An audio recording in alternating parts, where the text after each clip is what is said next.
Hi, everyone. This is Mrs. Catalfina. I'm the math coach here at Park Street, and I'm very excited because I have been asked to read one of the choices for the March Madness book contest. This one is called Dactyl Hill Squad, and it's written by a New York Times bestseller, Daniel Jose Older.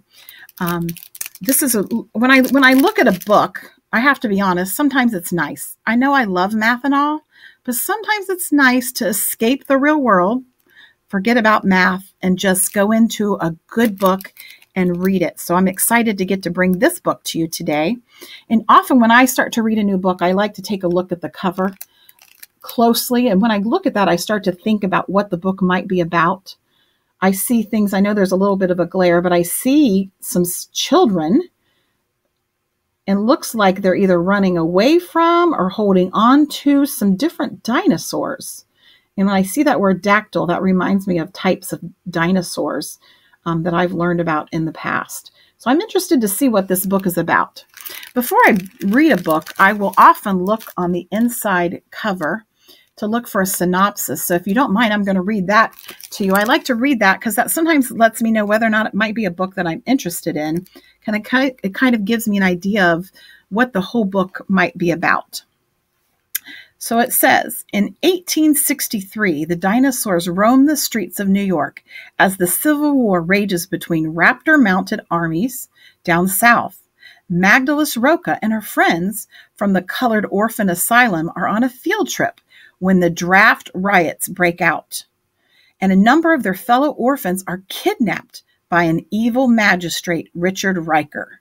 When I think of the word magistrate, I know that means someone who's like a judge or who's in charge and gets to make the rules. So it sounds like the person who's in charge might be an evil character in this book. So I'm going to have to watch out for him when I'm reading about him. Magdalus and her friends flee to Brooklyn and settle in the Dactyl Hill neighborhood, where Black and brown New Yorkers have set up an independent community, a safe haven from the threats of Manhattan. Together with the Vigilance Committee, they train to fly on dactylbacks, discover new friends and amazing dinosaurs, and plot to take down Riker. Remember, Riker is that evil magistrate or judge or the person who gets to make the rules. Can Magdalus and the squad rescue the rest of their friends before it's too late? Well, I don't know about you, but I'm interested in this book already.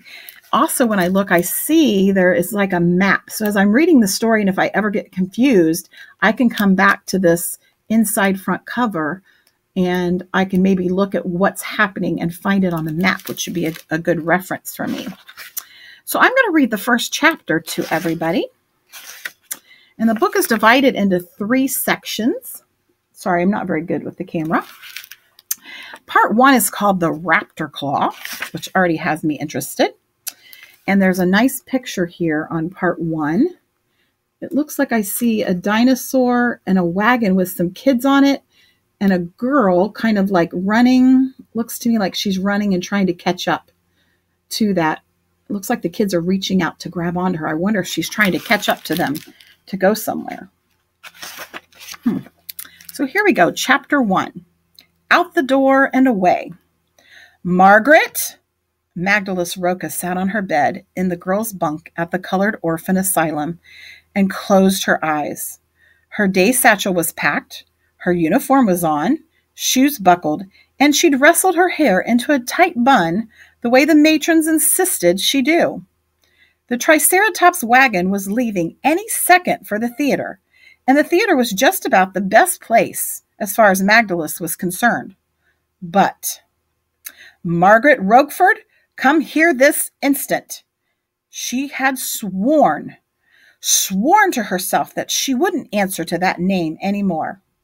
She would answer only to her real name, the way her brother Montez said it, the way her long-gone sister had. Magdalus, with that Y drawn out, long and sharp, Magdalus. Like a melody, the matron's footsteps click-clacked up the marble hall, paused, and then turned with a squeak and headed away again. When Montez was there, and he did say her name like the song she knew it to be, she didn't really care what Miss Henrietta von Marsh called her. But now he was gone too. Gone 6 weeks and 2 days to be exact. And sure, the other kids called her Magdalus and Maggie, Mags, or Magd, depending on the day. But it wasn't the same. It was a stumble, not a song. And she certainly wouldn't be responding to Margaret, and Roquefort even less. So Magdalus sat there, and she tried not to think of the show she would miss at the Zanzibar Savannah Theater. "The trike wagon will just leave without you, I suppose," Von Marsh called out as the hallway double doors squeaked open. "Shame, really. I heard the Kronks are performing The Tempest tonight." And then the doors slammed shut, and the clacketing got quieter and quieter. The Tempest! It wasn't Magdalus's favorite Shakespeare play, but she had read it. She'd read most of them, and she was instantly filled with wonder. How would Halsey and Cymbeline Cronk, the two lead actors of the only all-black Shakespearean play company in New York, bring the story of exiled wizards and lovers and monsters to life? Who would play which role, and how would they do the best Caliban?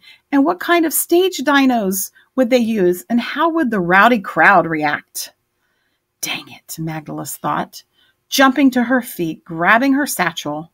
She was not going to let Von Marsh's stubbornness make her miss out on some good theater. She shoved open the door and blitzed down the brightly lit corridor, her footfalls echoing all around her. A bunch of kids were studying and playing board games in the first floor common area. "Whoa!" Bernadette and Sly yelled. Magdalus blew past. "Slow down, Speeds McGee," Sweetie May called after her, but Magdalus didn't have time to stop and banter. She wasn't going to make it. And then she'd be mad at herself all night, and her already bad mood would sink beneath the floorboards as she imagined all the fun the two-step and Mapper and little Sabin were having without her.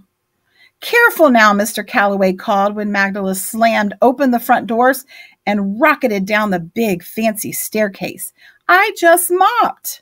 Magdalus slowed a bit so she wouldn't slip and spatter herself all over the stone path ahead. Mr. Calloway had escaped a provisional farm in upstate New York long before Magdalus was born, so she tried to be as nice as she could. "Sorry, Mr. Calloway," she called over her shoulder. "See you tomorrow." "All right," Mr. Calloway called back. Up ahead, Varney, the orphanage's huge old triceratop, grunted and stomped his feet.